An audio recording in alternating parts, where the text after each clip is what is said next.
श्रीवत्सचिह्नमिश्रेभ्यो नम उक्तिमधीमहे यदुक्तयस्त्रयी कण्ठे यान्ति मङ्गलसूत्रताम् श्रीवत्सचिह्नमिश्रेभ्यो नम उक्तिमधीमहे यदुक्तयस्त्रयी कण्ठे यान्ति मङ्गलसूत्रताम्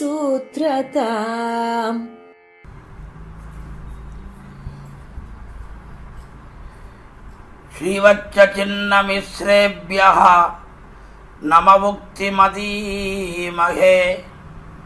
यदुक्तयस्त्रयी कण्ठे यान्ति मङ्गलसूत्रताम्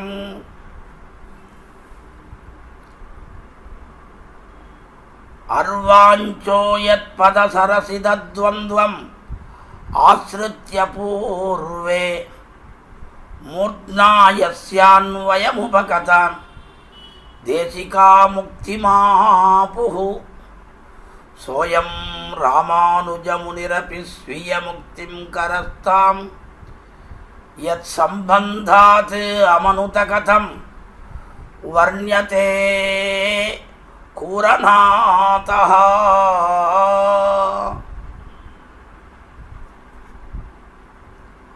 மொழியைக் கடக்கும் பெரும்புகழான் வஞ்சமுக்குறும்பாங்குழியைக் கடத்தும் நம் கூறத்தாழ்வான் சரண் கூடியபின் பழியைக் கடத்துமி ராமானுசன் புகழ்பாடி அல்லா வழியைக் கடத்தல் எனக்கினியாதும் வருத்தமன்னே.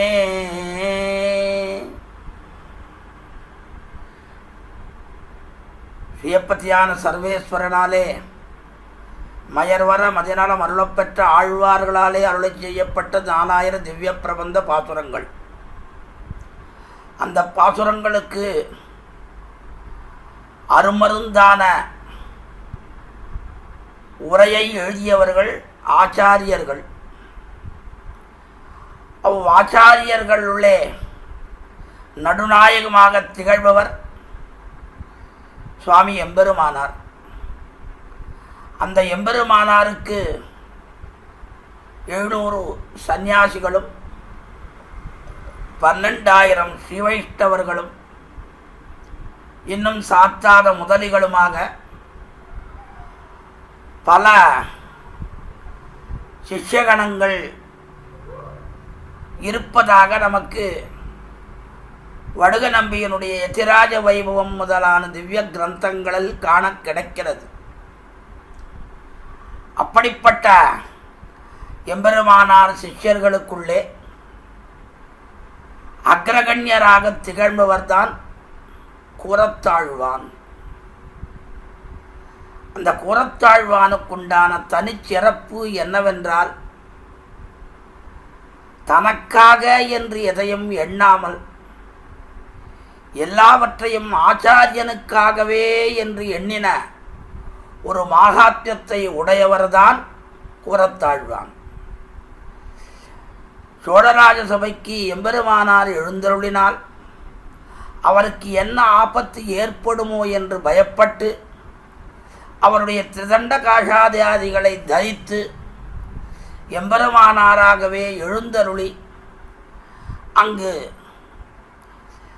அவனோடு வாதயுத்தம் செய்து சிவாத் பரதரம் நாஸ்தி துரோணமஸ்தி ததப்பரம் என்கிற வார்த்தைகளாலே கூரேச விஜயத்தை நிலைநாட்டின பெருமையுடையவராக திகழ்பவர்தான் கூறத்தாழ்வான். அக்கூறத்தாழ்வான் பணித்த ஆச்சரியமான பஞ்சஸ்தவங்களுக்குள்ளே ஏற்கனவே இந்த ஸ்தோத்திர தாரையிலே ஸ்ரீமத் பரமஹம்சயத்யாதி ஸ்ரீ யதுகிரி எதிரான நாராயண ராமானுஜ ஜீயர் சுவாமியினுடைய அனுக்கிரக பலத்தினாலும் ஆக்ஞையினாலும் ஸ்ரீவைகுண்டஸ்தவத்தையும் அதிமானுஷஸ்தவத்தையும் அனுபவித்து முடித்துள்ளோம் பற்பல மகனீயர்களாலே. அவ்வரிசையிலே இப்பொழுது சுந்தரபாகுஸ்தவமானது ஆரம்பித்து நடந்து வரும்படியான இந்த சந்தர்ப்பத்திலே இவ்வடியவனுக்கும் அதிலே ஒரு பங்கு இருக்க வேண்டும் என்கிற சுவாமியினுடைய நியமனம் அடியாக 36வது ஸ்லோகத்திலிருந்து 40வது ஸ்லோக பரியந்தமாக உண்டான விஷயங்களை விண்ணப்பிக்க வேண்டும் என்கிற சுவாமியுடைய ஆதேசத்தின்படி சிற்சில விஷயங்களை விண்ணப்பித்து சத்த பெறலாம்னு நினைத்து ஆரம்பிக்கிறேன். இப்படி ஒரு ஆச்சரியமான ஒரு திவ்ய பிரபந்த தாரையை முடித்து ஸ்தோத்திர தாரையை ஆரம்பித்துள்ள சுவாமி திருவடிகளுக்கும் கேட்டு ரசிக்கக்கூடிய மகனீயர்களுடைய ஆண்டாள் கோஷ்டியினுடைய திருவடிகளுக்கும் பல்லாண்டு பாடி அடியோமோடும் நின்னோடும் பிரிவின்னி 1000 பல்லாண்டு என்கிற கிரமத்திலே இது தொடர்புடையதாக இருக்க வேண்டும் என்று தெரிவித்துக் கொண்டு அடியேன் இப்பொழுது ஆரம்பிக்கிறேன். 36வது ஸ்லோகம். ஸ்புகஸ்பர்சைர்நித்யைஹி குசுமசுகுமாராங்க சுகதைஹி சுசௌகந்த்யைர் திவ்யாபரணகண திவ்யாயுதகணைஹி அலங்காரியைः சர்வைர் நிகதிதமலங்கார இத்யஹ சமாக்கியானம் தத்தே ச வனகிரி நாதோஸ்து சரணம்.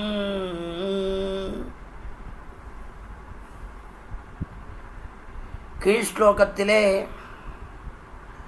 அழகருக்கு அலங்காரன் என்கிற ஒரு திருநாமம் எதனாலே ஏற்பட்டது என்பதை விதர்க்கமாக சொன்னது 35வது ஸ்லோகம். என்ன சொன்னார்? அதற்கு காரணமும் சொல்லியிருக்கார். பெரியாழ்வார் தம்முடைய 2வது திவ்ய பிரபந்தமான பெரியாழ்வார் திருமொழியிலே திருமாலிருஞ்சோலையை போற்றும்படியான சமயத்திலே மங்களாசாசனம் பண்ணும்படியான சந்தர்ப்பத்திலே ஒரு ஆச்சரியமான பாசுரமானது வருகின்றது. பல பல நாழஞ்சொல்லி பழித்த சிசுபாலன் தன்னை அளவலமை தவிர்த்த அழகன் அலங்காரன் மலை குலமலை கோலமலை குளிர்மாமலை கொத்தமலை நிலமலை நீண்டமலை திருமாலிரும் சோலையதே. அதுல அழகன் அலங்காரன் மலை. இந்த அழகன் அலங்காரன் மலை என்கிறத கொண்டுதான் இந்த திருநாமம் அருளச் செய்யப்பட்டிருக்கிறது. அதிலே 2 விதமான உல்லேகங்களை கீழ் ஸ்லோகத்திலே ரொம்ப அருமையாக எடுத்து காட்டுகின்றார் கூறத்தாழ்வார். அதில் பாருங்கோ, இவருக்கு அழகர் என்று திருநாமம் இருக்கிறது. இந்த அழகப்பிரானார் லோகத்திலே இருக்கிறவர்களாலே அலங்காரன் என்று வழங்கப்படுகிறார். இதற்கு காரணம் எதவாக இருக்கும், என்ன காரணம் இருக்கும் என்று பார்க்கும்படியான சமயத்திலே அதற்கு காரணம் என்னன்னா, இவன் அணிந்திருக்கக்கூடிய ஆபரணங்களாலே அழகு பெற வேண்டாமல் தனக்கு தானே ஸ்வயம்போக்கியமான அழகை உடையவன் என்கிற காரணத்தினாலே அலங்காரன் அலங்காரன் என்று பெயர் ஏற்பட்டதாக ஒரு காரணத்தை தெரிவிக்கிறார். திருவரங்கம் பெரிய கோயிலே அரையர்கள் நம்பெருமாளை கொண்டாடும்படியான சமயத்திலே ஆபரணத்துக்கு அழகூட்டும் பெருமாள் என்று கொண்டாடுவார்கள். ஆபரணத்துக்கு அழகூட்டும், ஆபரணத்தினாலே அழகு பெற்றவன் என்று சொல்லப்படுவதில்லை. இந்த எம்பெருமானை அண்டின காரணத்தினாலே, இவன் திருமேனியிலே இந்த திவ்யாபரணங்கள் சேர்ந்த காரணத்தினாலே அந்த ஆபரணங்களுக்கு ஒரு அழகானது ஏற்பட்டது என்று தெரிவிக்கப்படுகிறது. அப்படி அந்த ஆபரணங்களாலே அழகு பெற வேண்டாமல் தனக்குத்தானே ஸ்வயம், தனக்குத்தானே அலங்காரமாக இருக்கக்கூடியவன். அதை தவிர எங்கு பார்த்தாலும் திருமாலிருஞ்சோல மலையை சுற்றி அலங்கரிக்கும்படியான காரணத்தினாலேயும் கூட அழகன் அலங்காரன் மலை என்று. அப்படிப்பட்ட ஆச்சரியமான இந்த திருநாமமானது எப்படி வந்தது என்பதை பற்றி இந்த ஸ்லோகத்திலே ரொம்ப ஆச்சரியமாக தெரிவிக்கின்றார். பதபதார்த்தத்தை முதல்ல பார்க்கலாம். சுகஸ்பர்சைஹி, சரணாகதி கத்தியத்திலே ஆபரண சூர்ணிகையிலே கிரீட மகுட சூட்டாவதம் சமகர குண்டல கிரேவேகஹார கேயூர கடக முக்த தாம உதரபந்தன காஞ்சீகுண நூபுராத்யபரிமித திவ்ய பூஷணா என்று ஆரம்பித்து அப்படியே சொல்லிட்டு வரார். அப்போ சொல்லச்சே நிரதிசய சுகஸ்பர்ஷ என்ன ஒரு வார்த்தையும் அதிலே இடப்பட்டு, நிரதிசய சுகஸ்பர்ஷ, ஸ்பர்ஷ சுகஸ்பர்ஷ, அதிசய சுகஸ்பர்ஷ, நிரதிசய சுகஸ்பர்ஷ என்று அங்கே பதவிட்டிருக்கிறார். ஸ்பர்ஷம், ஸ்பர்ஷம்னா தொட்டு பார்ப்பது. ஸ்பர்ஷம் அது எப்படி இருக்கு? தொட்டு பார்த்தா சுகமாக இருக்கு. சில பேரை தொட்டான்னா கரடு முடாக இருக்கும், அப்படி இல்லை, சுகஸ்பர்ஷ. சரி, இந்த மாதிரி எங்கேயாவது இந்த சுகஸ்பர்ஷம் இதை போல திருமேனியோடு கூடினவன் யாராவது ஒருத்தன் உண்டான்னா அதிசயம் யாருமே கிடையாது. சரி, இது எப்படி இருக்கும்னா சில சமயத்தில் கொஞ்ச காலத்துக்கு இருக்கும், கொஞ்ச காலமானால் மாறி போயிடும். இப்போ நாமளே பாருங்களேன், சின்ன வயதிலே நமக்கு இருக்கக்கூடிய ஒரு தேஜப்பிரபாவமும் வயதான காலத்துக்கு பிறகு அதில் இருக்கக்கூடிய சரீரத்திலே இருக்கக்கூடிய மாற்றங்களும் எப்படி இருக்கு? அதுபோல் இது கொஞ்ச நாளைக்கு இந்த அதிசயமான சுகஸ்பர்சம் இருந்து இன்னொரு சமயத்தில் இல்லை, அப்படி இல்லை, எப்பொழுதும் இருக்கக்கூடியதாக, எப்பொழுதும் மெத்தென்று இருக்கக்கூடியதான சுகஸ்பர்சைஹி குசும சுகுமாரங்க சுகதைஹி. குசுமம்னா புஷ்பம். அப்படிப்பட்ட புஷ்பகாச சுகுமாரங்களான எம்பெருமானுடைய திருவடி முதற்கொண்டு திருமுடி பரியந்தமாக அந்த அவயவங்கள் ஒவ்வொன்றுக்கும் ஒரு கருமுகை மாலை இட்டது போலே இருக்கக்கூடிய இனிமையை தரக்கூடியது.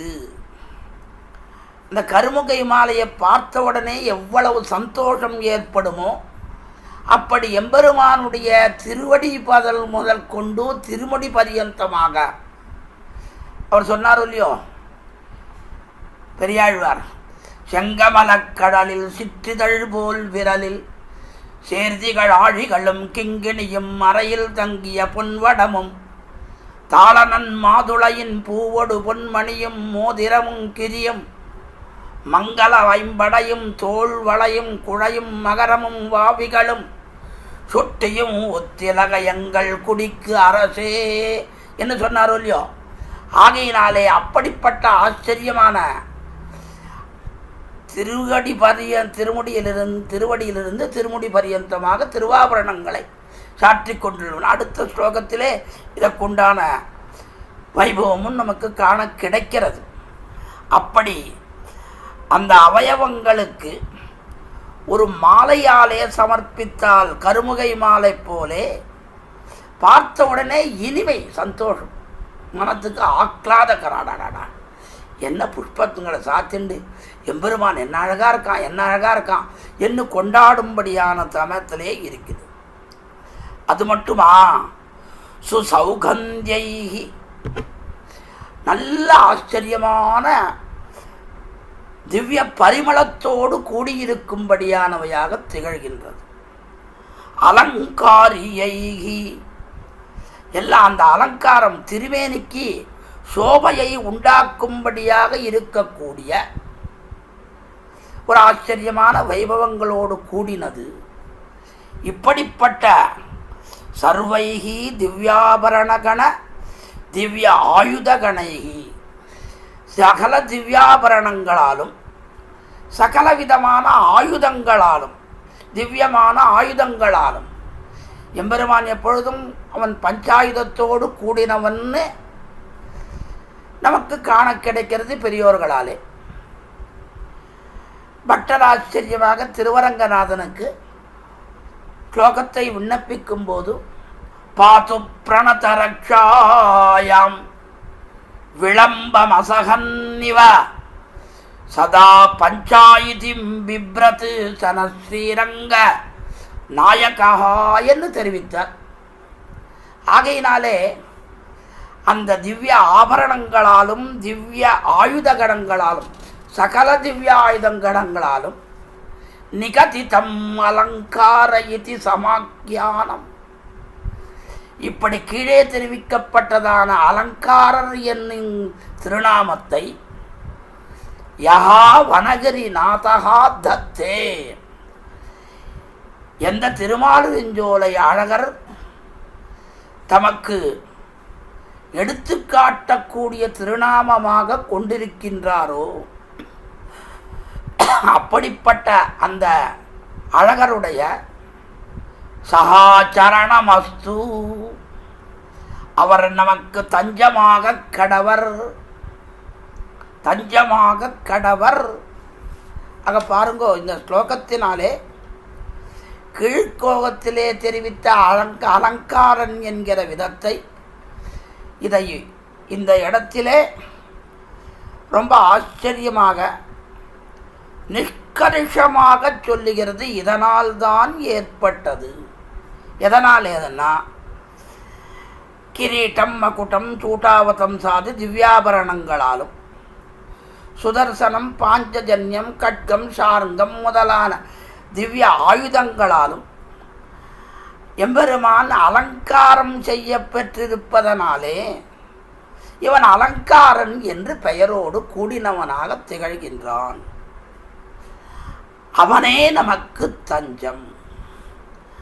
அந்த திருவாபரணங்களாலும் திவ்யாயுதங்களாலும் கூடின அலங்காரனாகிற திருமாலிருஞ்சோலை அழகரே நமக்கு தஞ்சம், நமக்கு தஞ்சம். அந்த எம்பெருமானிடத்திலே நாம் சேர்ந்திருப்பதே நமக்கு பெருமை. தஞ்சம்னா என்ன, அவனை விட நமக்கு கதி இல்லை. நம்மளை காப்பாற்றுறதுக்கு அவனை தவிர மற்றொருத்தன் கிடையாது என்கிற காரணத்தினாலே இந்த வார்த்தையை சொல்லி அப்படிப்பட்ட அவனிடத்திலே நாம் எல்லோரும் ஆசிரியித்திருப்போமாக. என்ன காரணம்னா, எப்போ ஆசிரியிக்கிறது, நாளைக்கு பார்க்கலாம், நாளைக்கு பார்க்கலாம், 10 நாள் கழிச்சு பார்க்கலாம், 1 மாதம் கழிச்சு பார்க்கலாம், 1 வருஷம் கழிச்சு பார்க்கலாம் அப்படின்னு நாம் யோசிக்காமல் எவ்வளவுக்கு எவ்வளவு சீக்கிரமாக அவனை தஞ்சமடைகின்றோமோ அது நமக்கு மனத்திலே இருக்கக்கூடிய ஒரு பாக்கியமான காரியமாக ஏற்படும். என்ன காரணம்னா, மனசில் ஓடுறது இவனிடத்துல தஞ்சம் அடையணும். தஞ்சம் அடையறதுக்கு என்ன காலத்தை நாம் நினைக்கணும், எப்போ காலம் நினைக்கணும் அப்படின்னா, வயசான காலத்தை இப்போவேன்னுப்பா, சின்ன வயசுல இருந்துக்குப்பா, சின்ன வயசுல இருந்துப்பா அப்படின்னு நினைக்கக்கூடாது. இந்த திருமாலிருஞ்சோலை அழகருக்கு நம்மாழ்வார் அருளி செய்துள்ள திருவாய்மொழி 2ஆம் பத்தினுடைய கடைசி பதிகம் 10வது பதிகமாகிற அந்த கிளரொளி இளமை கெடுவதன் முன்னம் வளரொளி மாயோன் மாலிருஞ்சோலை வளரிளம் பொழில் சூழ் மாலிரும் சோலை தளர்விலராகில் சார்வது சதிரே என்ன சொல்றாரோ இல்லையோ, இளமை கெடுவதன் முன்னம், இளமையானது கெட்டு போவதற்கு முன்பாகவே நீங்க திருமாலிருஞ்சோலை அழகரை தஞ்சம் பற்றுங்கோல். அதுதான் நமக்கு சதிர் பெருமை. அப்படின்னா அதுக்கப்புறம் என்னென்ன ஏற்படும்ன்றதை சொல்றார். ஆகையினாலே அந்த பாசுரத்தினுடைய பாவமானது மனத்திலே இருக்க, அந்த வனாத்ரி நாசனாகிற வனகிரி நாதோஸ்து சரணம், அவனிடத்திலே நாம் சரணம் அடைவது, தஞ்சம் அடைவது நமக்கு பெருமை. அதை சீக்கிரமாக பண்ணணும். எப்போவோ காலந்தாழ்த்திலாம் எண்ண வேண்டாம் என்று தெரிவிக்கின்றார். இந்த 36வது ஸ்லோகத்தினாலே எவ்வளவுக்கு அவ்வளவு சீக்கிரமாக எம்பெருமான் அழகரை நீங்கள் பற்றுகின்றீர்களோ நீங்கள் பாக்கியவான்கள். இதை அனுபவித்துத்தான் திருமங்கையாழ்வாரும் முத்தமூத்து கோல் துணையா முன்னடி நோக்கி வளைந்து இத்தகால் போல் தள்ளி மெல்ல இருந்தங்களையாமுன் பெத்த தாய் போல் வந்த பேச்சு பெருமுளையோடு உயிரை வத்த வாங்கி உண்டவாயான் வதறி வணங்குதுமே. என்னக்கா பத்ரிகாசிரமத்துக்கு எப்பயா போகணும்னா தடியும் தண்டு காலா ஊன்னி தள்ளி நடவாமுன். இந்த கையில் ஒரு தடி, அந்த கையில் ஒரு தடி, இந்த கையில் ஒருத்தர் பிடிச்சின்னு அந்த கையில் ஒருத்தர் பிடிச்சிண்டு, அப்படி இருக்கக்கூடிய காலத்தில் நீங்கள் பத்ரிகாசிரமத்துக்கு போகாதவங்க எவ்வளவுக்கு அவ்வளவு நல்ல யௌவன பருவத்திலேயே போங்கள்னு அவர் சொன்னார். திருமங்கையாழ்வார் இதை அடியொற்றித்தான். ஆகையினாலே நாம் எம்பெருமான் அழகரை தஞ்சம் அடைவது மிகவும் முக்கியமானது. இளமையிலேயே அந்த காரியத்தை பண்ணுங்கோள்னு தெரிவிக்கிறார் இந்த ஸ்லோகத்தினாலே. அந்த அலங்காரனாக திவ்யாபரணங்களாலும் திவ்ய ஆயுதங்களாலும் கூடினவனை பற்றுங்கோள் என்று 36வது ஸ்லோகத்தில் சொல்லி முடித்தார். மேலே 37, 38 ரெண்டும் ஒரே அன்வயமாக இருக்கிற காரணத்தினாலே இந்த 2 ஸ்லோகத்தையும் சேர்த்து விண்ணப்பிக்க வேண்டும் என்பது பெரியோர்களுடைய நியமனம். இதற்கு வடமொழியிலே குழக்கம் என்று தெரிவிப்பார்கள். குழக்கம்னா ரெண்டும் சேர்ந்தது, ஏகான்வயம். அப்படி 37, 38 2 ஸ்லோகத்தையும் இப்பொழுது நாம் சேர்த்து அனுபவிப்போம். மகுட மகுட மாலோத்தம் சூடாலலாம ஸ்வலக திலக மாலா குண்டலை சோத்வ புன்றைகி மணிவர வனமாலாஹார கேயூர கண்டியைகி துளசி கடக காஞ்சி நூபுராத்யைச்ச பூஷைஹி அசிஜல ஜரதாங்கைச்சார்ங்க கோமோதகிப்யாம் அகணித குணஜாலைஹி ஆயுதைஹி அப்யதான்யைஹி சதத விதத சோபம் பத்மநாபம் வனாத்ரேஹே உபவன சுகலீலம் சுர சுந்தரம் வந்திஷீயா.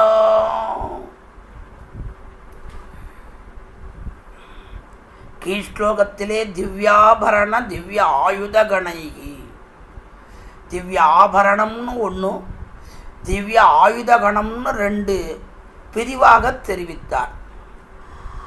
அந்த பிரிவாக தெரிவித்த 2 பிரிவாக தெரிவித்த அவைகளுள் முக்கியமான சிலவற்றை எடுத்து உரைக்க வேண்டும், எடுத்து சொல்ல வேண்டும் என்று விருப்பத்தோடு ஒரு ஸ்லோகத்தினாலே திருவாபரணங்களையும் மற்றொரு ஸ்லோகத்தினாலே திவ்யாயுதங்களையும் அருளிச் செய்து இவையெல்லாம் ஆபரண கோட்டியில் அமைந்திருக்கும் விதத்தை அருளிச் செய்து இந்த 2 ஸ்லோகத்தையும் தலை கட்டுகிறார்.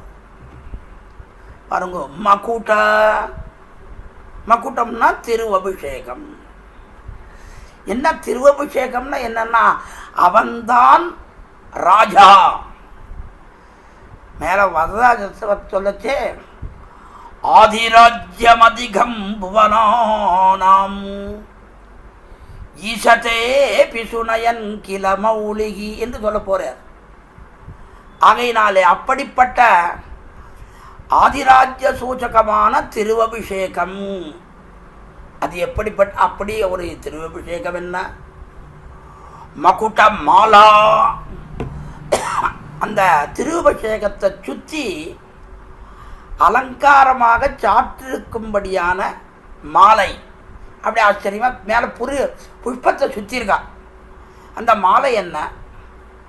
உத்தம் ச, அந்த திருவபிஷேகத்தினுடைய மேலே கூம்புன்னு சொல்லுவார்கள். ஆமாம், அப்படி நம்ம கூர்மையாக இருக்கும். அப்படிப்பட்ட அந்த முனையாக இருக்கக்கூடிய ஆபரணம் என்னன்னா, அந்த முனையே அப்படி கூர்மையாக இருக்கு பாருங்க, அந்த பாகத்தில் நிறைய வேலைப்பாடு பண்ணியிருப்பான், நிறைய ரத்ன கற்களை பதிச்சிருப்பான். என்ன காரணம்னா, மேலேந்து ஒளியானது எல்லாருக்கும் படும்படியான கிரமத்தில் அது பார்க்க ஆடாடா. அந்த கிரீட்டத்தில் திருவபிஷேகத்தில் மேலே அந்த குமிழில் என்ன வேலைப்பாடியா என்று சொல்லும்படியான சமயத்தில் அப்படிப்பட்ட அந்த மகுடத்தின் மேலே உத்தம்ச மேலே ஆபரண விசேஷம். அது என்ன? சூட்டாலலாமா, சூட்டா அது மற்றொன்று.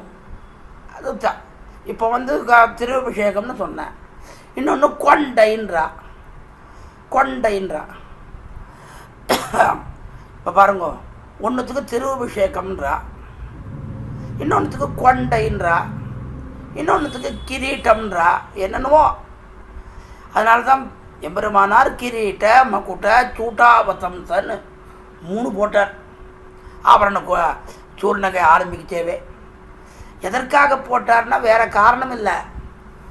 3 முடிக்குடைய அரசு என்று ஆச்சாரிய ஹதயத்திலே பாரளந்த பேரரசே எம் விசும்பரசே எம் அனித்த வஞ்சித்த ஓசரசே அருளாயி என்று 3 முடிக்குரிய அரசு, பாரளந்த லோகமெல்லாம் தன்னது என்று அளந்த பாரளந்த பேரரசே, எம் விசும்பரசே எம்மனைத்த வஞ்சித்த ஓரரசே, பிரணயித்துவத்துக்காக கவித்த முடி, சௌசீல்யத்துக்காக கவித்த, இப்படிப்பட்ட ஆச்சரியமான அந்த தொப்பாரம் என்ன? ஸ்வலக திலகமாலா. இதை எப்படி பிரிக்கணும்னா, இந்த மாலா சப்தத்தை 2 இடத்துலையும் பொருத்தி கொள்ள வேணும். ஸ்வலகமாலா திலகமாலா, ஸ்வலகமாலா திலகமாலா. இந்த திருக்குறள் கற்றைக்கு சாத்தும்படியான ஆபரணம், இந்த திருநெத்திக்கு சாத்தும்படியான ஆபரணம் 2 தனித்தனியாக. ஆக இந்த கேசத்துலேருந்து இப்படி ஆரம்பித்து ஒரு திருவாபரணம், அப்புறம் இந்த நெத்திக்கட்டுன்ற நெத்தி சுட்டின்னுவா, அப்படி ஆச்சரியமா திருநெத்திக்கட்டுன்னு சொல்லுவாள். அப்படிப்பட்ட திருநெத்திக்கு சாத்தும்படியான அந்த ஆபரணமும் என்ன? குண்டலைச ஊர்ஜ்வ புன்றைகி, மகர குண்டலம், காதுகளிலே ஆச்சரியமான மகர குண்டலம். மகரம்னா ஒரு ஆச்சரியமான மீனை போலே இருக்கக்கூடியது. நம்மாழ்வாருடைய நவதிருப்பதிகளிலே அந்த தெந்திருப்பேரை என்கிற எம்பெருமானுக்கு மகர நெடுங்குழைக்காதன் மாயன் என்னே ஆழ்வார் பாட்டு பாடுற, மகர நெடுங்குழைக்காதன். அப்படிப்பட்ட மகர குண்டலம் என்ன? ஊர்த்வ புன்றைகி ஊர்த்வ புன்றைகி. ஊர்த்வம்னா மேலே நோக்கி காட்டக்கூடியது புன்றம். மறுபடியும் இங்கேருந்து இங்கே விழுறது, இங்கேருந்து இங்கே விழுறதுன்றது கிடையாது. மேற்கொண்டு மேல்கதி ஊர்த்வ கதியை நமக்கு காட்டக்கூடியதாக. அதனால தான் மேலேந்து கீழே இடுவதுன்றது ரொம்ப கஷ்டம், கீழேந்து மேலே இடுறது தான் சுலபம். அப்படிப்பட்ட ஊர்த்வ புன்றை மணிவரா, அது என்ன ஆச்சரியமான கௌஸ்துபம். குருமாமணிப்பூன் குலாவித்துகழும் திருமார்பு, அப்படி ஆச்சரியமான அந்த கௌஸ்துபம் என்ன. வனமாலா ஆபாதச்சூடம் யாமாலா வனமாலா அதி கத்தியதே வனமாலா இத்தி கத்தியதே. எப்படி திருவடியிலேருந்து ஆரம்பித்து பாதம் வரைக்கும், திருமுடியிலேருந்து ஆரம்பித்து பாதம் வரைக்கும் இருக்கக்கூடிய மாலைக்கு தான் வனமாலைன்னு பேர். அப்படிப்பட்ட வனமாலை என்ன. ஹாரம்னா முத்து, நல்முத்துக்களாலே தொகுக்கப்பட்ட அந்த வடங்கள், சரங்கள், 2 ரெட்டை சரம், 4 சரம் அப்படிலாம் சொல்கிறாள். அந்த மாதிரி வடங்கள் என்ன. கேயூர, இந்த தோளுக்கு வளை என்ன. இதுதான் பாஜி பந்துன்னு, தோல் வளை பாஜி பந்துன்னு சொல்லுவா. அப்படிப்பட்ட தோல் வளை என்ன. கண்டியை, இந்த கழுத்துக்கு ஒரு ஆபரணம், அதுக்கு தான் காரைன்னு பேர், காரை. அந்த கண்டாபரணம் என்ன. துளசி, தன்னந்துழாய் மாலை என்ன. கடக, வைத்து அஞ்சலென்ற கையும், எப்பொழுதும் அபயஹஸ்தத்தோடு கூடியவனாக இருக்கிற. அபயம் அபயம், கவலைப்படாதங்கோ மாசுச்சகா, கவலைப்படாதேன்னு சொல்லக்கூடிய ஆச்சரியமான அந்த கடக அஸ்தத்திலே இருக்கக்கூடிய ஆபரண விசேஷம் என்ன. காஞ்சி, இந்த நடுபாகத்திலே திருவரை நான், அரை நான், இதுதான் நடுபாகத்தில் தாமோதர பந்தம் ஏற்படுறதுக்கு எம்பெருமான் கட்டித்து பாருங்க. அந்த இடத்துல திருவரை நான் என்ன. நூபுரத்யைச்ச பூஷைகி, அந்த திருவடியிலே ஏற்கும்படியான சலங்கை. இப்படிப்பட்ட திருவாபரணங்களாலும் மேல் ஸ்லோகத்தில் ஒரு வருது ஆச்சரியம். சதத விதத சோபம், சதத விதத சோபம் என்று அடுத்த ஸ்லோகம் 38வது ஸ்லோகம் வருது. சததம் அவைகள், விததம் எப்பொழுதும் சோபமாக, எப்பொழுதும் பளபளவென்ற பிரகாசிக்கின்றது. ஆக இந்த ஸ்லோகத்தினாலே திவ்யாபரணங்களை திவ்ய பூஷணங்களை எல்லாவற்றையும் அப்படியே சேர்த்து சொல்லியிருக்கிறார்.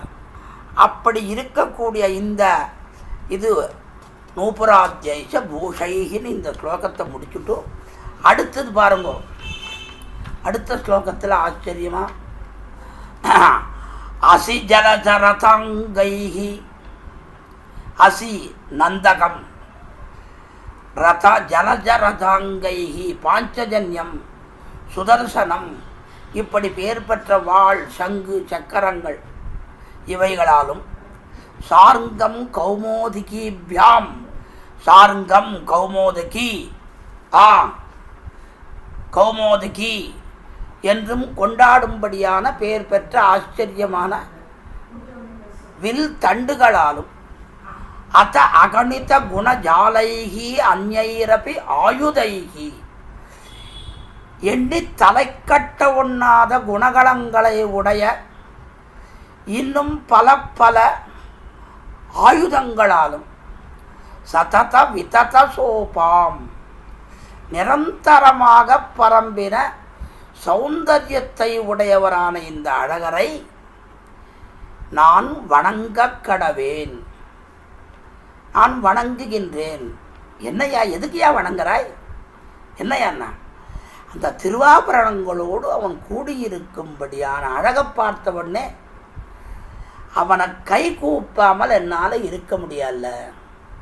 சொல்கிறாரோ இல்லையோ, எதந்தே சோத இதந்தே புண்டரீகாட்சா நமஸ்தே விஸ்வபாவனா நமஸ்தே ரிஷிகேஷா மகாபுருஷ பூர்வஜா என்று கொண்டாடுறாரு இல்லையோ. ஜிதம் தே உனக்கு தோற்றோம். ஆழ்வார் சொல்றார், தோற்றோம் மடநெஞ்சம் எம்பெருமான் நாரணர்க்கு என்று கொண்டாடுகிறார். ஆகையினாலே அப்படிப்பட்ட ஆச்சரியமான ஒரு பெருமையுடையவராக இருக்கக்கூடிய எம்பெருமானை நான் அப்படியே வணங்குகின்றேன். இப்படி எல்லாவற்றையும் கூடியிருக்கக்கூடிய அந்த வைலட்சண்யத்தை அனுபவித்து அனுபவித்து அந்த திவ்யாபரணங்களோடு கூடினவனையும் திவ்ய ஆயுதங்களோடு கூடினவனையும் நான் வணங்குகின்றேன் வணங்குகின்றேன். வணக்கம் எப்போ பண்ணணும்னா கிளறுடைய இளமை கெடுவதன் முன்னம். ஆக பாருங்க, முன் ஸ்லோகத்தினுடைய தொடர்ச்சியாக அந்த ஆபரணங்களாலும் ஆயுதங்களாலும் கூடியிருக்கும்படியான அந்த அலங்காரனாகிற அழகரை நானும் வணங்குகின்றேன் என்று இந்த ஸ்லோகத்தினாலே ஆச்சரியமாக அவனை சுந்தரம் வந்திஷியா, அப்படிப்பட்ட அவனுடைய வைலட்சண்யத்தை பரிபூர்ணமாக அனுபவித்து முடித்தார் இந்த 2 ஸ்லோகங்களாலே. ஆகையினாலே எம்பெருமான் திவ்யாபரணங்களோடு கூடினவன், திவ்ய ஆயுதங்களோடு கூடினவன். அந்த 2 அழகோடும் கூடியிருக்கக்கூடிய அந்த எம்பெருமானை நாம் வணங்க வேண்டும். அவனை ஜிதம் ஜிதம் உனக்கு தோற்றோம் என்று நாம் அனுபவித்து அனுபவித்து அப்பொழுதைக்கப்பொழுது என் ஆறாவமுதமே என்று கொண்டாடும்படியான அவனை அனுபவிக்க வேணும். இப்படி சொல்லிட்டு அடுத்து 39வது ஸ்லோகத்திலே அந்த அழகருடைய திருமுடி எவ்வாறு அழகாக இருப்பது என்பதை மிக உயர்ந்த கிரமத்திலே அனுபவிக்கின்றார். ஆஜாரஜஸ்வகத பந்துரகந்தலுப்த பிராம்யத்விதக்த மதுபாலி சதேசகேசம் விஸ்வாதிராஜ்ய பரிவர்க கிரீடராஜம் ஹை சுந்தரஸ்ய பத சுந்தரம் உத்தமாங்கம். ரொம்ப ஆச்சரியமான இந்த ஸ்லோகத்தினாலே முதல்ல பதபதார்த்தம் பாருங்க. சுந்தரஸ்ய உத்தமாங்கம் சுந்தரம், அங்கங்களுக்குள்ளே மிகவும் அழகியது எதுவென்றால் இந்த திருமுடியானது அழகியது. திருமுடியானது அழகியது. என்ன பாருங்க, ஹை பதா, இந்த திருமுடியினுடைய அழகை உள்ளபடி வர்ணிக்க முடியாமல் அப்படியே தளர்ந்து போகின்ற கிரமத்திலே இது தோற்றுவிக்கப்படுகின்றது. அடடடா, அழக அனுபவிக்கணும்னு நினச்சாலே அனுபவிக்க முடியலையே, தளர்ந்து போடுறே தளர்ந்து போகும். காலாழும் நெஞ்சடியும் கண் சுழலும் காலுமிழா கண்ண நீரும் நில்லா உடல் சோர்ந்து நடுங்கி குரல் மேலுமிழா மயிர் கூச்சுமரா என தோள்களும் வீழ்வழியா என்று சொல்லும்படியான கிரமத்திலே அந்த திருமுடியினுடைய அழகா அனுபவிக்கணும்னா அனுபவிக்க முடியாமல் தளர்ந்து போடுறார். என்ன அப்படி திருமுடி எப்படிப்பட்டதுன்னா அதை 2 விசேஷணங்களாலே அந்த திருமுடியினுடைய அழகை பேசுகின்றார். அவன் சிறந்த கூந்தலையும் உயர்ந்த முகுடத்தையும் உடையது என்கிறதை ரொம்ப ஆச்சரியமாக ஆஜானஜஸ்வகத பந்துரகந்தலுப்த பிராம்யத் விதக்த மதுபாளி சதேசகேசம். இங்க பாருங்க, ஆச்சரியமா ஸ்வகத ஸ்வகத என்கிற ஆஜானஜஸ்வகத அந்த இடத்திலே ஸ்வசப்தத்தாலே கேசத்தை நாம் தெரிந்து கொள்ள வேண்டும். கேசம் ஸ்வ ஆஜானஜ ஆஜானஜன்னு ஆரம்பித்து சதேசா எல்லாம் கேசத்திற்கே விசேஷனம், கேசத்திற்கே விசேஷனம். சாதாரணமாக கேசத்துக்கு இயற்கையாக வாசம் உண்டா கிடையாதா? ஏதாவது இந்த நறுமணத்தை ஏற்படுத்தக்கூடிய தைலங்களால் தான் வாசனை வருகின்றதா? இல்லை ஆச்சரியமான இந்த சாம்பிராணி முதலானதுனால அந்த வாசம் ஏற்படுறதா அப்படின்லாம் லோகத்திலே பலவிதமான சர்ச்சைகள் ஏற்பட்டு கொண்டு இருக்கிறது. ஆனால் எம்பெருமானுடைய திருமேனியிலே அப்படி கிடையவே கிடையாது. என்ன காரணம்னா, எஸ் சர்வகந்தஹா சர்வரசஹா உபனிஷத் சொல்றது, அனைத்து வாசனைகளோடும் கூடினவன் அப்படின்னு சொல்றது. அப்படிப்பட்ட அந்த கேசத்திற்கு, திருமுடி கற்றைக்கு, முடிக்கற்றைக்கு இயற்கையான பரிவளம் ஏற்பட்டிருக்கும்படியான காரணத்தினாலே அதிலே இருக்கக்கூடிய வாசனையை அனுபவிப்பதற்கு, வாசனை மட்டும் இல்லை, வாசனையோடு கூடியிருக்கிறது தேனும். அந்த மாதிரி அப்படி வண்டுகள்லாம் அப்படியே படர்ந்திருக்கும்படியா, அப்படியே திரண்டு படிந்திருக்கும்படியான கூந்தலை உடையது இந்த திருமுடி. இந்த திருமுடியிலே இருக்கிற கூந்தல் நல்ல வாசனையோடு இருக்கு. அகிர்குரடும் சந்தனமும் அம்பொன்னும் மணிமுத்தும், இந்த மாதிரி ஆச்சரியமா சீருற்ற வகில் புகையாள் நரம்பு என்னமோ சொல்றாரோ இல்லையோ ஆழ்வார்கள்லாம், அந்த மாதிரி ஆச்சரியமான வாசனையோடு கூடியிருக்கக்கூடிய அந்த திருமுடியிலே இருக்கும் கூடிய திருக்குழற் கற்றையிலே அந்த பிரமரங்கள் வண்டுகள் எல்லாம் அப்படியே சுழலமிட அப்படியே திரள் படிந்திருக்கும்படியான திருமுடி. சரி, ஆஜானஜா என்பது ஏதோ ஏற்றப்பட்டது, செயற்கையாக ஏற்றப்பட்டது என்பது கிடையாது. இயற்கையாக இருக்கக்கூடிய இயற்கை, அது இயற்கை. அதை உண்டாக்கப்பட்டதல்ல, கல்பிக்கப்பட்டதல்ல, இயற்கையானது. அதோட கூடவே, அந்த வாசனையோடு கூடவே எம்பெருமான் அவதரித்துள்ளான். அவனுக்கு தனியாக ஏற்றும்படியான இதெல்லாம் எதுவுமே கிடையாது. அப்படிப்பட்ட அந்த நறுமணம் ஜன்மசித்தம். அது அப்படியே லோகத்திலே இதற்கு நறுமணத்தை ஊட்டக்கூடியவர்கள் உண்டு. அந்த மாதிரி எம்பெருமானுக்கு கிடையாது. அது இயற்கையாகவே இருக்கும். அது எப்படின்னா பந்துரா, பந்துரா சமிருத்தமாக இருக்கு. கொஞ்சம் தான், ஐயோ கொஞ்சம் தான் வாசனை ரொம்ப கொஞ்சம் தான், கொஞ்சம் இல்லை, நிறைய சமிருத்தமாக இருக்கு. அப்படி சுவாபாவிகமாக தன்னிடத்திலே இருக்கக்கூடிய சமிருத்தமான இந்த நறுமணத்திலே இதை அந்த பிரமர பங்கிகள் சுழலமிடான் என்ற அந்த பிரமரங்கள் வண்டுகள் அப்படியே கூடி கூடி சுற்றி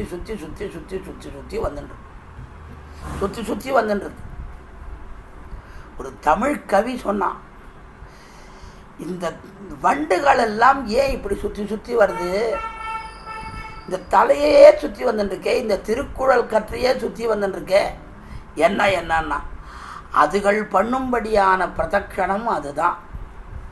தாங்கள் இப்படிப்பட்ட இந்த பிரதட்சணத்தை பண்ணி சுற்றி வந்து தங்களுடைய பாபங்களை எல்லாம் கழித்து கொள்ளுகின்றதுன்னு ஒரு தமிழ்கவி ஒருத்தன் சொன்னான். அப்படிப்பட்ட நாமெல்லாம் பாருங்க, சுற்றி நாம் வலம் செய்யனம் துயர்கடும் கடிதே என்று நம்மாழ்வார் சொன்ன மாதிரி, அவனை பிரதட்சணங்கள் பண்ணினால் நம்முடைய துயர்கள் எல்லாம் போகும். ஆக நமக்கு இருக்கிற கஷ்டங்களெல்லாம் போகணும்னா என்ன பண்ணணும்னா பிரதட்சணங்கள் பண்ணணும். இப்போ காஞ்சிபுரத்தில் பிரதட்சணம் பண்ணுறேன்னு கார்த்தால வாக்கிங்கும் ஆச்சு, பிரதட்சணத்துக்கு பிரதட்சணம் ஆச்சு. அப்படின்ட்டு பண்ணினான்னா அப்போ என்ன பண்ணணும்? வெற்று காலோடு தான் போகணுமே தவிர காலில் பாதரக்கை அது இது போட்டுட்டு போகக்கூடாது. எப்பொழுதும் அது என்னென்னா நாம் போகிறதுக்கு போகிறதுக்கு ஒரு வாக்கிங்னு நினச்சின்னு போனால் கூட அது எந்த இடத்துக்கு போகிறோம்? எம்பெருமான பிரதட்சணம் பண்ணுறோம். ஒரு மாடு அவுத்துன்னு போச்சு, அதை பிடிக்கிறதுக்காக போனால் இவன் என்றைக்குமே பெருமாளை சுற்றினதே கிடையாது. அந்த மாடு சுற்றி வந்தது, இவனும் சுற்றி வந்தான் எம்பெருமான். அந்த மாட்டை பிடிப்பதாக என்னை பிரதட்சணம் பண்ணின புண்ணியத்தை பண்ணினான். முதல்ல ஒரு புண்ணியம்னு எழுதிட்டான். அங்கே நாம் நினைக்காத புண்ணியம் இதெல்லாம். அப்படிப்பட்ட கிரமத்திலே அப்படியே சுற்று திருக்குறள் கட்டை சேர்ந்து வந்திருக்கு. அது தவிர சதேசா என்னன்னா இந்த மதுபாவளிகளோடு சமானாதிகரண்யமாக இருக்கின்றது. சமானமாக எல்லாத்தோடையும் கலந்திருக்கிறது. அப்படி மதுபாலிகளிலே சமானமாக இருக்கிறது. அவைகளோடு சமானாதிகரண்யமாக இப்படி ரெண்டு விதமாக நம்ம பொருள் தெரிவிக்கலாம். இதில் பாருங்க, முந்தின பொருளிலே வண்டுகளும் கேசங்களும் உத்தமாங்கத்தில் உள்ளதாக தெரிவிக்க. உத்தமான அங்கத்தில் எது? எல்லாத்துக்கும் மேலே என்ஷான் உடம்புக்கு சிரசே பிரதானம். இதுதான் முக்கியம். இது இல்லைன்னா ஒன்றுமே பிரயோஜனமே இல்லை. முண்டம் நிறைத்த எந்த இடம் முண்டம், இது இல்லைன்னு வச்சுக்கோங்க, யாரும் திருப்பாப்பா? ஐயோ போத்தா தலை இல்லாமல் ஒரு முண்டம் நடந்து வருதுன்னா யாராவது எள்ளான்னு சொல்லுவாளாம். ஐயோ ஐயோ அடித்து பறந்து எல்லாரும் ஓடுவா. அந்த மாதிரி முண்டத்துக்கு எந்த விதமாக அதற்கு மேலே இந்த தலை என்பது இருந்தால்தான் ஒரு பெருமையே. சரி, தலை இருக்கு. அந்த தலை யாரையும் வணக்கம் தெரிவிக்காத தலையாக இருந்தால் ராவணனை போல திஜாபத்தியம் அப்பேயம் நனவேயம் கஷ்யத்து திதா பத்தியம் என ரெண்டாக பிளந்தாலும் கூட நான் அப்போ கூட நான் முன்பக்கம் விழ மாட்டேன். ராமா, உன்னை வணங்குற மாதிரி முன்பக்கம் விழ மாட்டேன், பின்பக்கம்தான் விழுவேன். முன்பக்கம் விழுறதா போன பிற்பாடு முன்பக்கம் விழுறதா பின்பக்கம் விழுறதான்னு அவனுக்கு தெரியுமா? தெரியவே தெரியாது. எங்கள் சுவாமி இந்த ஸ்லோகத்தை சொல்லச்சேலாம் இந்த ஒரு கதையை சொல்லுவார். ஒரு ஊரில் ஒரு பிள்ளை இருந்தான். தகப்பனார் போயிட்டார். அதுக்கு சாஸ்திரோக்தமாக பெரியவாள் எப்படி இப்படி பண்ணணுமோ பெரியவருக்கு பண்ண வேண்டிய இந்த கைங்கரியங்கள்லாம் பண்ணி முடித்தான். எல்லா விதமான கைங்கரியங்களை, சாஸ்திரோக்தமான கைங்கரியங்கள் எல்லாத்தையும் பண்ணி முடித்து இயல் 27 கோட்டிலாம் பண்ணி நிறைய சுவாமிகளை எழுந்துற பண்ணி அவளுக்கு நிறைய சம்பாவனைகள் சமர்ப்பிச்சு எல்லாம் நல்லா பண்ணான். எல்லாம் முடிஞ்ச உடனே அந்த உபாத்தியாய சுவாமி போய் உங்கள் அம்மாவுண்ட போய் ஆசீர்வாதம் வாங்கிட்டு வான்னு சொன்னாராம். வேறு இந்த பரிவட்டங்கள் அதெல்லாம் கட்டிட்டு போய் அம்மாவை சேவிச்சு ரொம்ப நன்னா பண்ணா. அப்பாவுக்கு கைங்கரியத்தை ரொம்ப இருந்த வரைக்கும் அவர் நன்னா கவனிச்சுண்டாய். பரவதிச்ச பிற்பாடும் சாஸ்திரோக்த பிரகாரமாக எல்லாத்தையும் பெரியோர்களுடைய கட்டளையின் பேரிலே, அவர்களுடைய நியமனத்தின் பேரிலே எல்லாத்தையும் நன்னா பண்ணினாய் அப்படின்னு சொன்னான். இப்படி தலையாட்டுறான். இவ்வளவு அழகாக பண்ண அந்த எல்லாத்தையும் பார்க்கறதுக்கு உங்கள் அப்பாவுக்கு கொடுத்து வைக்கலையேன்னாராம். உடனே அடுத்த வார்த்தை, அவள் அப்பா இருந்துதான் இவனுக்கு பண்ண போகிறான். அப்பா போனதுனால தானே இந்த கர்மங்கள் நித்திய கர்மங்கள்லாம் பண்ணான். இந்த சபிண்டீகரணம், ஏகாகம் 11வது நாள் 12வது நாள் இதெல்லாம் எதுக்கு? அவர் போனதுனால தானே. பாருங்க, அந்த சொல்லும்படியான சமயத்தில் அப்படி சொன்னான். அந்த மாதிரி எம்பெருமான் எப்படிப்பட்டவனாக திகழ்கின்றான் என்றால் எங்கே பார்த்தாலும் அப்படியே பரிபூர்ணமாக. இந்த தலைக்கு என்ன ஆபரணம்னா வணக்கத்தை தெரிவிப்பது தான் தலைக்குண்டான ஆபரணம். நின் தலையை தாழ்த்தி இருகை கூப்பு என்றால் கூப்பாத பாழ்த்த விதி என்று தெரிவிக்கிறார். பாருங்க, தலையை தாழ்த்தணும். தலையை தாழ்த்தணும். அப்படி தலையை தாழ்த்தினான்னா நமக்கு எல்லா பெருமையும் ஏற்படும். அப்படி இல்லாமற் போனால் பிரயோஜனமே கிடையாது. ஆக தலைக்கு உண்டானது அப்படி ஆச்சரியமாக இது நமக்கு எம்பெருமானுடைய கிரீட்டம் திருமுடி, அந்த திருமுடியிலே இருக்கக்கூடிய திருக்குழற்கற்றை, அதிலே இருக்கக்கூடிய அந்த பிரமரங்கள் வண்டுகளுடைய வரிசை எல்லாம் உத்தமாங்கத்திலே இருக்கக்கூடிய வண்டுகளும் கேசங்களிலும் உத்தமாங்கத்தில் உள்ளதாக தெரிவிக்கப்படுகின்றது.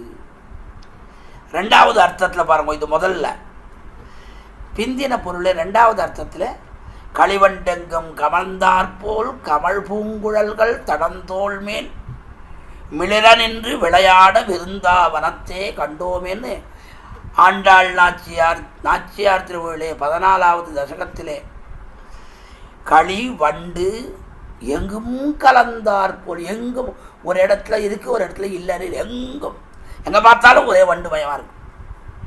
கமழ் பூங்குழல்கள், கமழ்கின்ற வாசனையோடு கூடியிருக்கின்ற பூங்குழல்கள், அது தடன் தோள் மேல் மிளிர நின்றா என்று சொல்லும்படியான, அப்படி சங்கிக்கும்படியான விதத்திலே கூந்தலை உடைய உத்தமமான அங்கம் என்கிறதாகவும் கொண்டாடி, அப்படிப்பட்ட அந்த ஆச்சரியமான அந்த திருமுடி கற்றையிலே விஸ்வாதிராஜ்ய பரிபரிக கிரீட்டராஜம், விஸ்வாதிராஜ்யம் சர்வேஸ்வரத்துக்கு எடுத்து காட்டும்படியாக இருக்கக்கூடிய திருவிஷேகத்தையும் உடையவனாக இருக்கின்றான். பொங்கோதஞ்சூழ்ந்த புவனியும் விண்ணுலகும் அங்காதும் சோராமே ஆள்கின்ற எம்பெருமான் செங்கோலுடையவன். அவன் யார் என்றால் திருவரங்கச் செல்வன் என்ன ஆண்டாள் நாச்சியார் சொல்றாரோ இல்லையோ, அப்படிப்பட்ட உபய விபூதி நிர்வாகங்களான இவனே இந்த கிரீட்டத்தோடும் இந்த கிரீட்டத்துக்கு இடமாகிற ஆச்சரியமான திருத்தலையோடும் அந்த திருத்தலையிலே இருக்கக்கூடிய திருக்குழற்கற்றையோடும் இருக்கக்கூடிய ஒரு ஆச்சரியமான இந்த திருவபிஷேகத்தோடு கூடியிருக்கிறான். அப்படிப்பட்ட அவனிடத்திலே நாம் என்ன பண்ணணும்னா வேற ஒன்றும் இல்லை, அந்த திருமுடி எப்படிப்பட்டது, என்ன ஆச்சரியமாக இருக்குது, என்ன வாசனை வண்டுகள் எல்லாம் கூடியிருக்கும்படியான இது என்ன அருமையாக இருக்குன்னு அப்படி நாம் கொண்டாட வேணும். வாக்கு படைத்த பிரயோஜனத்தை பெற வேண்டும். பரிபர்கம்னா சாமகிரிக்கு பேர், என்ன வேற ஒன்றும் இல்லை, சூச்சகம், எடுத்து காட்டுகின்றது, இதுதான் தாற்பயம். ஆகையினாலே அப்படிப்பட்ட திருக்குழற்கற்றையோடு கூடியிருக்கின்ற அந்த எம்பெருமானை நீங்கள் எவ்வளவு சீக்கிரம் அனுபவிக்க முடியுமோ அனுபவிங்கோள் என்று இந்த 39வது ஸ்லோகத்தினாலே சொல்லுகின்றார். அடுத்து 40வது ஸ்லோகம். அந்தம் தமஸ்திவிர நிர்மிதமேவ யத்யாத் தத்சார சாதித சுதந்த்வதிவிருத்த வார்த்தாம் ஈசஸ்ய கேசவகிரேஹே அலகாலிஜாலம் தத்துல்ய குல்ய மதுபாட்ய மகாவனஸ்யா. இந்த ஸ்லோகத்திலையும் கூட திருக்குழற்கற்றையை வர்ணிக்கிறார். கீழ் ஸ்லோகத்திலேயே பூர்வார்த்தத்தினாலே கேசபாசத்தினுடைய வர்ணனத்தை செய்திருந்தாலும் கூட இங்க மறுபடியும் சொல்றார். அதையே மறுபடியும் விசேஷமாக அனுபவிப்பதும், அதற்கு ஒரு ஆழ்வாருடைய பாசுரத்தை கொண்டு அனுபவிப்பதும் இந்த ஸ்லோகத்தினுடைய விசேஷ பிரகாரம். இது ஒரு ஆழ்வாருடைய ஸ்லோகத்தை அதை சம்ஸ்கிருதி பரணம் பண்ணுற மாதிரி பண்ணி அத்தோடு சேர்த்து அனுபவிக்கிறார். திருவாய்மொழியிலே ஏழையற எழம்பத் ஏழையரா வியுண்ணும் இணைக்கூத்தங்கொலோ அறியேன் என்று தொடங்கும்படியான அந்த ஒரு தசகத்திலே 10 பாசுரத்தோடு கூடிய பதிகத்திலே 11வது பாட்டு பலஸ்ருதி. அதில் ஒரு பாசுரம், கொள்கின்ற கோளிரை சுகந்திட்ட கொழுஞ்சுருளின் உள்கொண்ட நீலன் வன்னூல் தடைகொள் அன்று மாயன் குழல் என்கிற இந்த 2 அடிகளை அப்படியே மொழிபெயர்த்திருக்கிறது இந்த ஸ்லோகம். எங்கள் சுவாமி அவருடைய உபன்யாசங்கள்லாம் சொல்லுவார், ட்ரூ டிரான்ஸ்லேஷன், ட்ரூ டிரான்ஸ்லேஷன். அப்படியே மாறுபாடில்லாமல் அப்படியே அதை சம்ஸ்கிருத பாஷையிலே ஸ்லோகபத்தமாக மாற்றி சொல்லுகிறார் என்பதுதான் ட்ரூ டிரான்ஸ்லேஷன் எங்கள் சுவாமி அடிக்கடி சொல்லுவார். அதுதான் அப்படியே அந்த முதல் 2 வழிகளை அப்படியே மாற்றி சொல்கிறார். நம்மாழ்வார் என்ன சொல்கிறார் பாருங்க, ஐயோ எம்பெருமான் என்னை வந்து காப்பாற்ற மாட்டேன்றான், அவனுடைய திருக்குழற்கற்றையினுடைய அழகு என்னை வந்து என்ன கஷ்டப்படுத்துறதுயா, என்ன கஷ்டப்படுத்துறதுயா. அந்த திருக்குறளை ஒருவாறு ஏதோ ஒரு விதமாக சொல்லணும்னு பண்ணுவதும், அந்த மாதிரி சொல்லுவது நம்மால் முடியாது என்று உதறி தள்ளுகும்படியான காரியத்தை பண்ணிவிட்டார் ஆழ்வார். அப்படியா? அப்படி எப்படி சொன்னார், எப்படி உல்லேகம் பண்ணினார்? சொன்ன விதம் என்னன்னா, பிரளய காலத்திலே பிரபஞ்சத்தை மொத்தத்தையும் அப்படியே வியாபித்திருக்கும்படியான அந்த இருட்டு, அந்த இருட்டிலே முக்கியமான சாரமான பாகத்தை என்ன பண்ணான்னா நூல் பதமாக நீட்டி, அது எப்படின்னா இருட்டுன்னா வெறும் கருத்தலக அந்த கருநீலம், அப்படியே நீல நூல் அப்படியே அந்த நீல நூலை போல தான் இருக்கின்றது இந்த திருக்குறள்,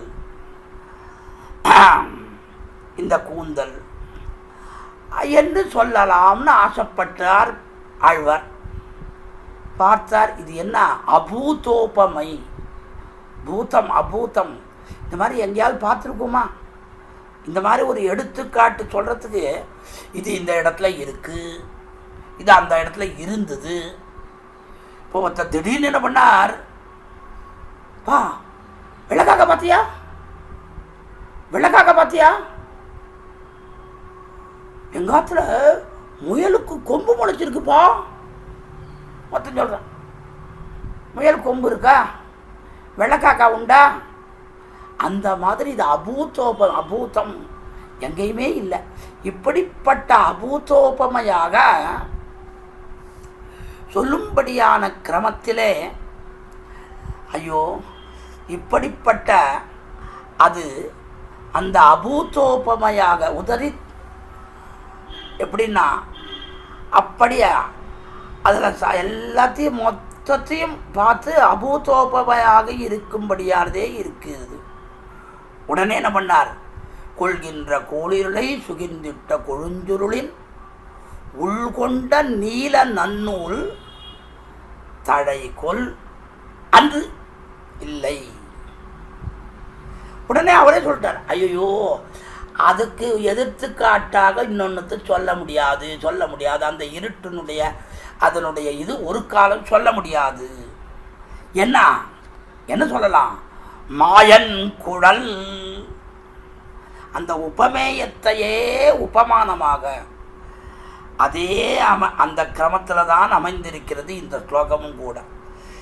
திமிர நிர்மிதமேவ அந்தம் தமஹா யத் ஸ்யாத் தத் சாரா சாதித சுதந்து அதிவிருத்த வார்த்தம். ஒரு இருளையே உபாதானமாக கொண்டு நிரூபிக்கப்பட்ட ஒரு காடாந்தரமாக இருக்கும் அழகில் அந்த மாதிரி இருந்தால், காடம் ரொம்ப இருட்டாக இருந்தால் அதனுடைய சாரத்தை கொண்டு முக்கியமான பாகத்தை கொண்டு செய்யப்பட்ட ஒரு நல்ல நூல் தொகுதி, அதுதான் அழகருடைய திருக்குறள் என்று பார்த்தால் அதுதான் ரொம்ப காடம், அந்தகாரம், ரொம்ப உள்ளுக்குள்ளே இருக்கக்கூடிய, மேலே இருக்கக்கூடியதில் உள்ளுக்குள்ள அதுதான் இந்த அழகனுடைய திருக்குறள் என்று பார்த்தா அதிவிருத்த வார்த்தம். அது அதிவிருத்தமான வார்த்தம், அதிக்கிரமித்த வார்த்தம். அந்த மாதிரி சொல்ல முடியாது, சொல்ல முடியாது. என்னையா காரணம்? அதுக்கு என்னையா காரணம்? அலகாளி ஜாலம், வேற ஒண்ணும் இல்லை. அது வண்டு திருண்ட குழல் கற்றை, வண்டு குழல் கற்றை. சரி, அது யாருது? அது குழல் கற்றை யாருது? தத்துல்ய குல்ய மதுபாட்ய மகாவனஸ்ய கேசவகிரேகே ஈசஸ்யா. அந்த தச்சப்தமானது, தச்சப்தமானது அலகஜாலத்தை பராமரிக்கும்படியான விஷயம். அந்த அலகஜாலத்தோடே துல்லிய குல்யமான சமான ஆகாரங்களோடு கூடியிருக்கக்கூடிய வண்டுகள் நிறைந்திருக்கும்படியான சோலைகளை தன்னிடத்தே கொண்டிருக்கும்படியான திருமலைக்கு தலைவரான அழகருடையது எது? அந்த குழற்கற்றை. அந்த திருமாலிருஞ்சோழருடைய அழகருடைய திருக்குழல் கற்றையானது சுதந்த்வதி விருத்தவார்த்தம், சுதந்தம். அப்படி நம்மளால சொல்ல முடியாது. என்ன யாரு? கேசவகிரேஹே. பெரிய திருமொழியிலே தேசமெல்லாம் வணங்கும் திருமாலிரும் சோலை நின்ற கேசவ நம்பி கண்ட என் கண்ணி காடுங்கொலோ என்று சொல்றார். ஆகையினாலே கேசவன் வர்த்திக்கிற திருமலையை கேசவகிரி என்று கொண்டாடுகின்றார்கள். சில இடத்துல கேசரிகிரேஹே என்று பாடம் கூட இதே இருக்கிற கேசவகிரேகன்றது கேசரிகிரேகன். அடிக்கடி இதே இந்த சுந்தரபாவத்தில் சிம்மகிரின்னு ஆக அதற்கும் பொருந்தும். ஆகையினாலே அப்படிப்பட்ட ஆச்சரியமான அந்த திருக்குழற்கற்றையினுடைய கருப்பு அதற்கொத்தது இதற்கொத்தது என்று சொல்ல முடியாது. எம்பெருமானுடைய திருக்குழற்கற்றைக்கு எம்பெருமானுடைய திருக்குழற்கற்றையே உபமானம். எப்படி ராமராவணையோர் யுத்தம் ராமராவணையோர் இவா சாகரஸ்யைவா, அந்த மாதிரி தான் இதுவும் கூட. அலகாளி ஜாலம், அலக ஆளி, அதுதான் பொருத்தமானது. ஆகையினாலே ஆளினா ஆவளி வரிசை. ஆகையினாலே அந்த ஜால சப்தம் என்பது மிகுந்த அடர்த்தியை காட்டக்கூடியது. அப்படிப்பட்ட ஆச்சரியமான அவனுடைய திருக்குழற்கற்றையினுடைய நிறம், திருக்குழலுடைய நிறம், அந்த திருக்குழலோடு கூடியிருக்கக்கூடிய எம்பெருமானுடைய திருமேனியிலே இருக்கக்கூடிய திவ்ய ஆபரணங்களையும் திவ்ய ஆயுதங்களையும் கூடியவனார அந்த அலங்காரனை, திருமாலிருஞ்சோலை அழகனை நாம் எவ்வளவுக்கெவ்வளவு சீக்கிரமாக அனுபவிக்கின்றோமோ அவ்வளவுக்கவ்வளவு உங்களுக்கு பெருமை ஏற்படும், சுகம் ஏற்படும்.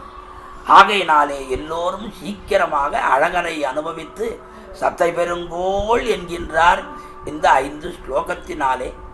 இப்படிப்பட்ட ஒரு பாக்கியத்தை அளித்த ஸ்ரீமத் பரமசேத்தியாதி யதுகிரி யதிராஜ நாராயண ராமானுஜ ஜீயர் சுவாமி திருவடித்தாமரைகளுக்கும் இதை ஏற்பாடு பண்ணியிருக்கும்படியான திருவல்லிக்கேணியைச் சேர்ந்த எம்ஓ பார்த்தசாரதி சாரிட்டீஸ் என்கிற அந்த நிறுவனத்தினுடைய ஆச்சரியமான இந்த காரியத்தை நடத்தும்படியான அதனுடைய நிர்வாகிகளுக்கும் இதை மிகவும் பொறுமையோடு கேட்டுக்கொண்டிருக்கும்படியான அடியார்கள் திருவடிகளுக்கும் பல்லாண்டு பாடி அடியேன் நிற்கிறேன். ஸ்ரீமதே ரம்யஜாமாத்ரு முனீந்திராய மகாத்மனே ஸ்ரீரங்கவாசினே பூயாத் நித்யஸ்ரீர் நித்யமங்கலம் லோகா சமஸ்தாக சுகினோ பவந்து. தழை நல்ல இன்பந்தலை பெய்து எங்கும் தழைக்கவே.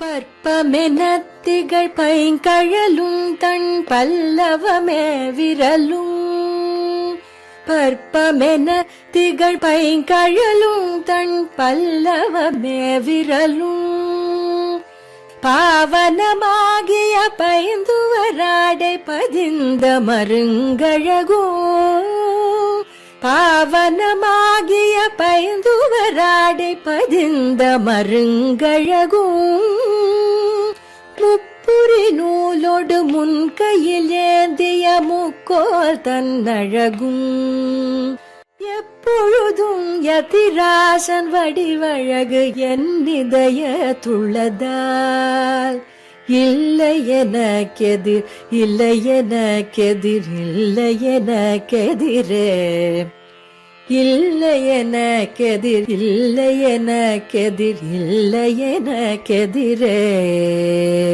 இல்லை எனக்கெதிரே இல்லை எனக்கெதிரே இல்லை எனக்கெதிரே